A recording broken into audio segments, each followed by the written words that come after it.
Okay, welcome to Jerry and the Goddesses, part 29.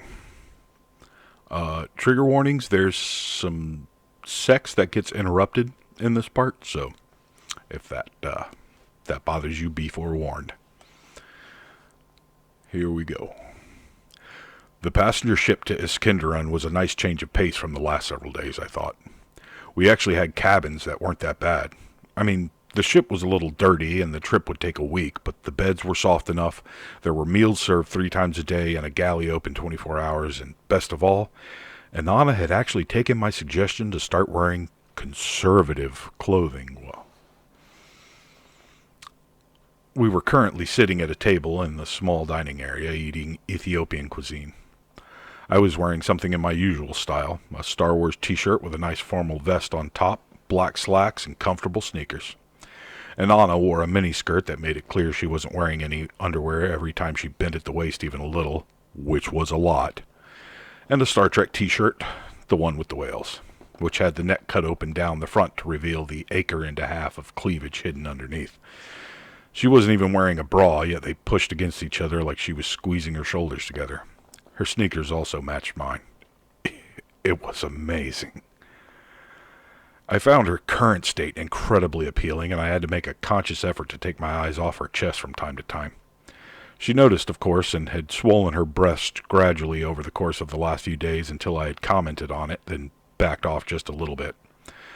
I wasn't the only one staring either. The waiter and the busboy were standing in the door, ogling and arguing in Egyptian about why such an amazing woman would be with such a weak-looking man as me. The current consensus was money, though the size of my you-know-what kept being brought up. I wanted to tell them that the size of my you-know-what was immaterial. It was always as big as Inanna wanted, and to my surprise, the normal size of it was her usual preference.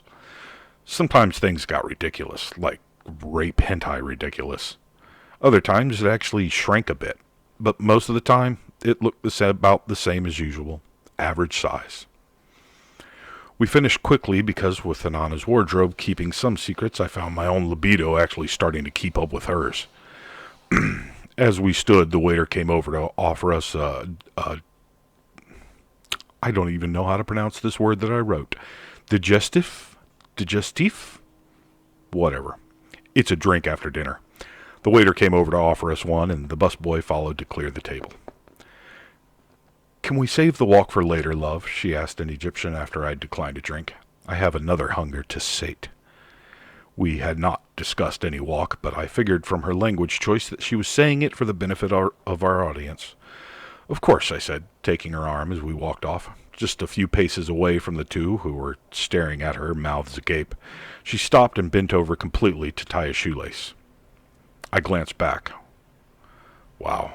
With a little bit of clothes to frame things, all of her teases were so much more effective. I glanced up at the two awestruck young men and winked as she straightened up. I sure hoped I looked cool. Several hours later, I was untangling my t-shirt from the knot she'd left it in after we returned to our cabin, while Inanna lay spread eagle on the bed, enjoying the post-activity euphoria. "You're going to go get the others to discuss our next move?" she asked. "Yeah," I said. "We're making port tomorrow, so I think we need to plan. Or at least Sarissa can explain how she's already figured out how to get the rest of the way to where we're going." Okay. I'll be along shortly. I just want to bask in the afterglow a bit more." I looked over at her, and then on impulse I leaned over and bit one of her nipples gently. She moaned orgiastically and writhed on the bed.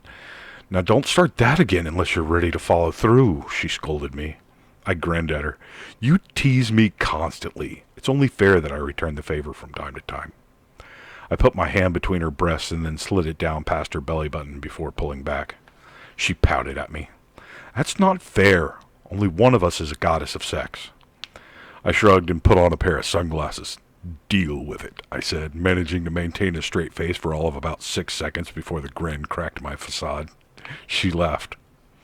"Fine. Whatever. Whatever anyone else says, you're my own personal god of fuck. A little teasing is acceptable." I grinned, feeling good about myself for a bit.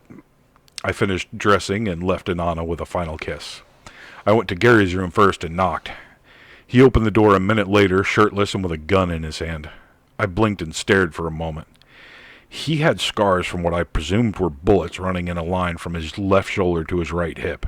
He was hairy as hell and so muscular as to make me want to weep with jealousy. "What's up? Everything good?" he asked. Yeah, I was just going to see if we could all get together and sort out our plans for getting to Nagorno-Karabakh. The place is literally a war zone, so I figured getting started early would be smart." Gary nodded. "Yep, sounds like a good idea. Let me put on a shirt and I'll meet you in the lounge area in 10. Sound good?" I nodded.